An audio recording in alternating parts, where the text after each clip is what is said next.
Le thème d'aujourd'hui, c'est qu'est-ce que les parents doivent faire pour assurer la sécurité et la stabilité affective chez l'enfant.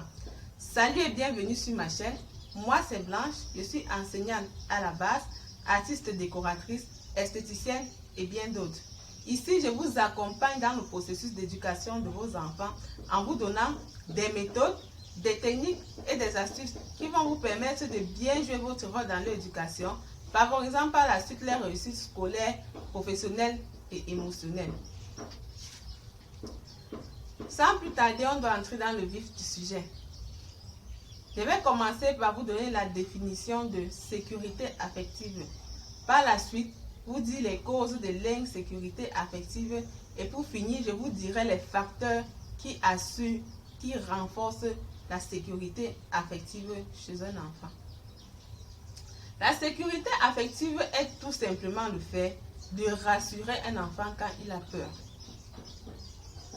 C'est par exemple le cas d'un enfant qui fuit le coup de tonnerre et vient tomber sur vous. Qu'est-ce que vous faites? Vous le prenez dans vos bras, vous le tapotez le dos pour l'apaiser. Là, il sera rassuré. Il sait que s'il est en danger, vous seriez là pour lui. C'est de ça qu'il est question. De plus, tout le monde a besoin d'être en sécurité. Quand tu n'es pas en sécurité, tu es émotionnellement instable. Tu cherches des solutions pour pouvoir acquérir cette sécurité. Donc, c'est le cas avec des enfants à l'école. Quand un enfant est émotionnellement instable, ça veut dire quoi? Il a des soucis, il est anxieux, il a un problème sérieux qui le dérange. Et si toi, le parent, tu ne cherches pas à savoir ce qui se passe pour rassurer l'enfant, là-bas, c'est un gros problème. Et nous, on a des cas comme ça tous les jours dans les écoles. Donc, je vous interpelle déjà à bien observer vos enfants. Ce qui est sûr, si votre enfant a des problèmes, vous allez connaître. Donc, prenez une chaise, ouvrez vos oreilles et écoutez ce que je vais vous dire. Quelles sont les causes de l'insécurité affective? Ce qui peut causer l'insécurité affective chez l'enfant, on a la maltraitance venant de la part des parents, qui peuvent être des tuteurs et bien d'autres. Bref, ceux qui sont à la responsabilité de l'enfant. Quand vous maltraitez un enfant, ça veut dire quoi? Peut-être vous lui faites travailler beaucoup, vous lui tapez beaucoup, vous l'empêchez de parler, vous le frustrez. Ça, c'est un problème. C'est un problème qui joue sur l'enfant.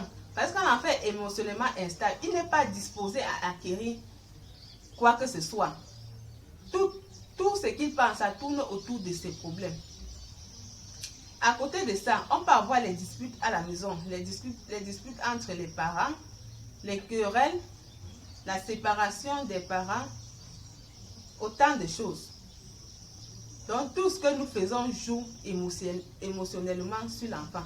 Ça peut être en bien ou en mal. Et quand l'enfant se sent en insécurité, il ne doit plus étudier ses leçons comme il le faut. Il ne sera plus disposé à acquérir les savoirs, même à l'école. Pourquoi? Parce que l'énergie qu'il devait mobiliser pour étudier, il utilise plutôt cette énergie pour tenter de résoudre son problème d'insécurité affective. Donc, il essaye de se rassurer lui-même. Et chose qui ne marche pas. Chose qui ne marche pas. Plus l'enfant est en train de chercher des solutions à ses problèmes, plus il délaisse d'autres choses qu'il fait, comme l'école. Vous allez voir un enfant qui était brillant en début d'année. Au fur et à mesure que le temps passe, ses moyennes baissent. La première question à se poser, l'enfant s'il vit avec qui? Il vit dans quelles conditions? Est-ce qu'il est bien traité? C'est de ça qu'il s'agit.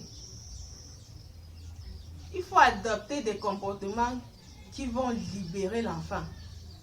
Ce n'est pas peut-être à l'heure de l'école que vous allez demander à votre enfant d'aller puiser l'eau ou de faire le ménage. Non. Libérez vos enfants, laissez-les tranquilles. Je m'adresse surtout aux parents là qui maltraitent les enfants. Puisqu'il y en a, elles sont nombreuses. Elles sont très nombreuses. Parfois, ce sont leurs propres enfants. Donc, prenez en compte ce que je dis et appliquez-les. Comme facteur de la sécurité affective chez l'enfant, on a les sentiments de plaisir comme l'affection, l'attachement, le dialogue, l'amour et l'harmonie au sein d'une famille. Tout ceci concourt à la sécurité affective de l'enfant. Quand ceci règne dans une famille, les enfants sont épanouis. Les enfants, quand un enfant a un problème, il n'a pas peur de s'exprimer. Il s'exprime. Mais cependant, vous devez éviter les excès. Parce que l'excès d'amour, ça rend l'enfant feignant. À côté de ça, vous allez savoir punir l'enfant quand il le faut. Oui, il faut être bon, il faut être con. Tu ne dois pas donner ça bêtement. Quand l'enfant fait l'erreur, tu le corriges. Mais sachez que l'affection est la nourriture de l'enfant. Oui, c'est ça qui fait grandir maintenant, l'affection. Un enfant qui n'a pas de problème d'affection, c'est un enfant épanoui. C'est un enfant qui s'exprime. Un enfant qui peut avoir le courage de dire à son parent ce qu'il a vécu, soit à l'école, soit avec ses amis, sans avoir peur. Il faut accorder ce privilège à vos enfants. Donc voilà en quelques mots ce que j'avais à vous dire sur la sécurité affective. Pour ce, passez une bonne soirée, portez-vous bien et surtout n'oubliez pas que un enfant éduqué égale une prison fermée.